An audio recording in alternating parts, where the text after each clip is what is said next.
خواتین و حضرات، گجرانوالہ لٹری فورم کی طرف سے میں آپ سے مخاطب ہوں۔ ہر بار اپنا تعارف کروانا مجھے مناسب نہیں، کیونکہ جب تک ہے تو میں نے ہی آپ سے بات کیا کرنی ہے۔ اگر کوئی تبدیلی آئی، کوئی اور صاحب یا خاتون آئی تو وہ پھر اپنا تعارف کروا دیں گے۔ پچھلی ویڈیو میں ہم نے گجرانوالہ اور ارد گرد کے علاقے میں ہم نے جین مت کا جو عروج کا دور تھا اس کی ہم نے بات کی، اور وہاں ایک 19ویں صدی کی ایک بڑی اہم ہستی تھی جین پیروکاروں کی، جو ان کے اسکالر تھے، جو ان کے عالم تھے، اور ایک سماجی کارکن بھی تھے۔ ان کا نام اچانک ذہن سے نکل گیا، وہ اس کی میں ذرا وضاحت کر دوں۔ ان کا نام آتما رام تھا۔ آتما رام جب ان کا انتقال ہوا تو انہیں گجرانوالہ کی جو پرانی منڈی تھی، جو کہ جی ٹی روڈ کے اوپر واقع تھی، وہاں ان کی مڑی آج بھی موجود ہے، اور وہ مڑی اچھی حالت میں ہے۔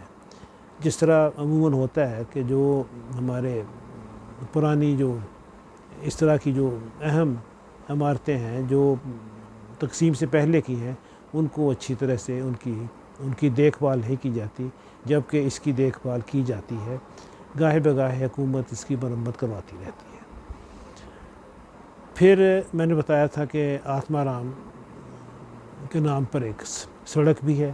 گو آج کہیں پر کسی دکان پر، وہ سڑک زیادہ طوالت میں نہیں ہے، چھوٹی سڑک ہے، کسی دکان پر لوگوں نے یہ نام تبدیل کر کے کوئی نیا نام وہاں پر لکھ دیا ہے، لیکن وہ نیا نام سرکاری سطح پر نہیں ہے، مقامی دکانداروں نے ہی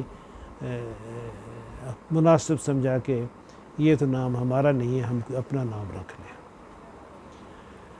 تو آتما رام نے ایک یہاں ہائی اسکول بھی بنایا، جو کہ چلتا رہا اور ابھی کسی اور نام سے چل رہے ہیں۔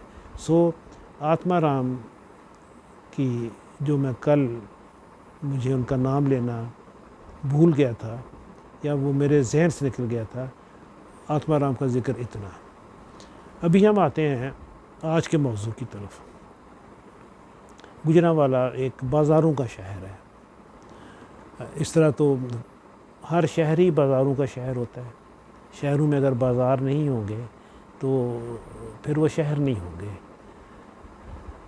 قصبوں میں بھی بازار ہوتے ہیں، جس طرح لائل پور ہے، لائل پور میں گھنٹہ گھر ہے، اس کے ارد گرد بازار ہیں۔ گجرانوالہ میں بھی گھنٹہ گھر ہے، لیکن بازار اس کے ارد گرد نہیں ہے۔ یہ یہاں جتنے بھی بازار ہیں، درجن بھر یا ایک آدھ کم ہوگا، تو ان میں جس نام نے مجھے بہت زیادہ فیسینیٹ کیا وہ تھا بازار چوڑی گراں۔ بازار چوڑی گراں کا میں نے نام کہیں اور نہیں سنا۔ اگر ہوگا تو وہ کوئی اتنا اس کا بھی ذکر اس طرح نہیں کیا جاتا ہوگا جس طرح گجرانوالہ کے بازار چوڑی گراں کا کہیں نہیں کیا جاتا۔ ہاں، اردو بازار ہر جگہ موجود ہے، صرافہ بازار ہر جگہ موجود ہے، کسیرا بازار ہر جگہ موجود ہے، دال بازار ہر جگہ موجود ہے۔ تو بازار چوڑی گراں کا میں نے نام نہیں سنا، اور جیسے میں نے پہلے عرض کیا کہ اس نام نے مجھے فیسینیٹ کیا۔ یہ بازار جہاں بابڑیاں والا بازار ختم ہوتا ہے اور کسیرا بازار اسے ملتا ہے، اس چوک کا وہ جہاں یہ دونوں ملتے ہیں، اس کا نام بیری والا چوک ہے۔ بیری والا چوک سے بھاوڑیاں والے بازار کے الٹ جائیں تو یہ بازار چوڑی گراں شروع ہوتا ہے، اور یہ ایک انکلائن پر ہے، تھوڑا سا چل کر، اور پھر یہ ڈھلان ہے اور یہ نیچے کو چلا جاتا ہے۔ یہ جو ڈھلان ہے، یہ مجھے حیدرآباد کی بھی یاد دلاتی ہے۔ حیدرآباد میں ہیر آباد ایک بڑی ہی خوبصورت جگہ ہے، جسے کسی زمانے میں سندھ کا پیرس کہا جاتا تھا۔ وہاں پر سپیوں کے گھر تھے۔ سپی ایک قبیلہ تھا یا خاندان تھا ان میں کچھ بمبئی چلے گئے جنہوں نے جا کر فلمیں بنائی، ایک سپی ہیں جنہوں نے فلم شعلے بھی بنائی. سو یہ ان سب کا تعلق بنیادی طور پر حیدرآباد سے تھا. خیر وہاں پر بھی ایک اسی طرح کی ایک ڈھلان ہے جسے وہ انکلائن کہتے ہیں، تلک چاڑی انکلائن یا تلک چاڑی ڈھلوان.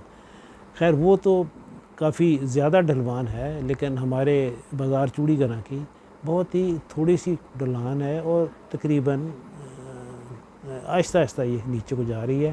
اور اس کے نیچے اسے کمپنی باغ کہتے ہیں. ایک چھوٹا سا باغ ہے. باغ کیا ہے؟ ایک کونے میں ایک جنگلے کے اندر 2 یا 3 بینچ پڑے ہوئے ہیں اور وہاں 2-3 درخت ہیں. شام کو لڑکے یا بزرگ بیٹھ جاتے ہیں، اپنی باتیں کی، قصے کیے، گرمی سے بچنے کے لیے. جبکہ کیونکہ وہاں پر ارد گرد عمارتیں ہیں، حبس ہو جب تو لوگ وہاں آ کر بیٹھ جاتے تھے. اچھا یہاں پر بازار چوڑی گراں جیسے کہ نام ہے، یہاں پر چوڑیاں بنتی تھیں تقسیم سے پہلے. اور وہ چوڑیاں کیسے بنتی تھیں؟ وہ چوڑیوں کے لیے خرات تھے، خرات پر رگڑ کر جو بھی ان کا را مٹیریل تھا اس سے وہ چوڑیاں بناتے تھے. یا ان کے پریس تھے، ان میں یہ گرم جو مال تھا اس کو رکھ کر اوپر سے اس کو پریس کیا جاتا اور وہ چوڑی بن کر نکلتی جاتی. اور یہاں سے رنگ برنگی چوڑیاں دوسرے ارد گرد شہروں کو، قصبوں کو، دیہات کو جاتی تھیں. یہ باقاعدہ ایک صنعت تھی. تقسیم ہوا اور یہ اسے چلانے والے چند ایک ہندو خاندان تھے. تقسیم ہوئی تو کچھ لوگ آئے، انہوں نے یہ سنبھال لیا کام. چونکہ انہوں نے یہ کام سنبھالا، ان کا یہ آبائی پیشہ نہیں تھا. ہمارے یہاں بر صغیر میں یہ ایک بہت ہی دلچسپ بات ہے کہ آبائی پیشہ ہونا ضروری ہے. اگر آپ نو وارد ہیں تو آپ کو بہت ساری مشکلات کا سامنا کرنا پڑتا ہے، چہ جائے کہ یہ نسل در نسل کام چلتا آ رہا ہے. سو جن لوگوں نے یہ کام سنبھالا ان کے پاس اتنی نو ہاؤ نہیں تھی. انہوں نے اس میں مزید اس کو بہتر بنانے کے لیے اقدام نہیں کیے. انہوں نے جو تھا اسی پر کام چلایا اور یہ اس طرح پھر کام کب تک چلتا ہے. تھوڑا عرصہ چلا، مشینیں خراب ہونا شروع ہو گئیں، خراب ہونا شروع ہو گئے. اور یہ جو کام کرتے تھے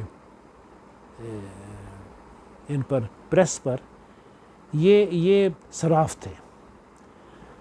یہ ہوا کہ صرافوں نے ہی ان کو آ کر سنبھالا تقسیم کے بعد، لیکن ان کی توجہ کانچ کی چوڑیوں کی طرف نہیں تھی. چنانچہ آج یہ جو بازار چوڑی گراں ہے وہاں پر چوڑی نہیں بنتی.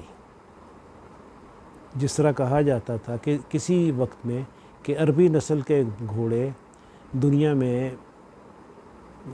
جہاں جہاں ہارس بریڈنگ ہوتی ہے وہاں پر تھے، خالص گھوڑے عرب میں نہیں تھے. آج کل ہیں. سو بازار چوڑی گراں میں چوڑیاں نہیں بنتی آج. نام وہی ہے، شکر ہے انہوں نے کوئی نام اس کا اور نہیں بدل دیا، اور میں یہی چاہوں گا کہ نام اس کا یہی رہے. ابھی وہاں پر کیا ہے، 2 یا 3 بھٹیاں ہیں جہاں پر مکئی، چنے، مونگ پھلی ان کو وہ بھونتے ہیں اور بوریوں میں بند کر کے کہیں جاتی ہے. وہ دودھ کی دکانیں ہیں جہاں آپ کو ناخالص دودھ ملتا ہے. پھر وہاں پر صراف ابھی بھی ہیں، لیکن وہ کانچ کی چوڑیاں نہیں بناتے. وہ چوڑیاں سونے کی بنائیں گے، چاندی کی بنائیں گے، کیونکہ کانچ کی چوڑیوں میں انہیں شاید کشش نہیں رہی، انہیں بچت اسرا نہیں رہی. اور کانچ کی چوڑیوں کا جو مارکیٹ ہے وہ ایمن آبادی دروازے سے اندر آئیں تھانے والے بازار کی طرف تو وہاں پر 6-7 دکانیں ہیں، تمام کا تمام چوڑیوں کا کاروبار وہاں چلا گیا ہے، اور وہ لوگ چوڑیاں وہاں بیچتے ہیں، رنگ برنگی چوڑیاں۔ ابھی یہ بڑا المیہ ہے ہمارے ہاں، جو بھی چیز جس میں بھی استھیٹکس ہے، جس میں بھی جمالیات ہے، ہم اس کو معاشیات کے مقابلے میں رکھتے ہیں۔ چنانچہ جہاں پر ہمیں بچت زیادہ ہو، قدرتی بات ہے، ہم ادھر جاتے ہیں، لیکن کوئی ایسا ہونا چاہیے تھا کہ یہ بازار چوڑی گراں جو فیملیز وہاں بیٹھی ہوئی ہیں، ان کے وہاں پر پریسز ہیں، ابھی بھی چل رہے ہیں پریس، کہیں پر وہ یہ چوڑی بناتے رہتے اور یہ چوڑیاں چلتی رہنی تھیں، یا شاید یہ چوڑیاں زیادہ محنت طلب کرتی تھیں۔ جب یہ چوڑیاں بنتی ہوں گی تو قدرتی بات ہے وہاں پر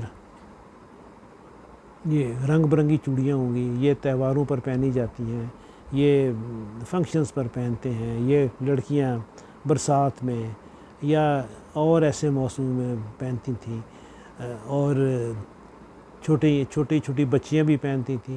سو یہ چوڑیاں یہاں سے اٹھ کر بازار چوڑی گراں سے اٹھ کر کسی اور طرف چلی گئیں، اور بازار چوڑی گراں جو تھا وہ وہاں پر سب کچھ ہے، دودھ بھی ملتا ہے، مونگ پھلی بھی ملتی ہے، مکئی کے دانے بھی ملتے ہیں، چنے بھنے ہوئے چنے بھی ملتے ہیں، چھوٹا موٹا سونے کی بھی چیز ملتی ہے، کوئی ٹائروں کی بھی دکانیں ہیں، پنکچر لگانے والی سائیکلوں کی، لیکن وہاں پر چوڑیاں نہیں ہیں۔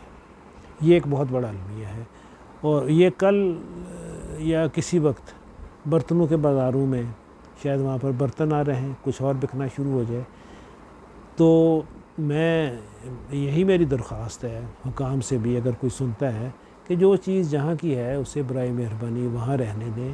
یہ جو لوگ جو چیزیں بناتے ہیں ان سے بھی یہی درخواست ہے کہ چوڑیوں کا جو بازار ہے اس کو چوڑیوں کے لیے ہی وقف رکھیں۔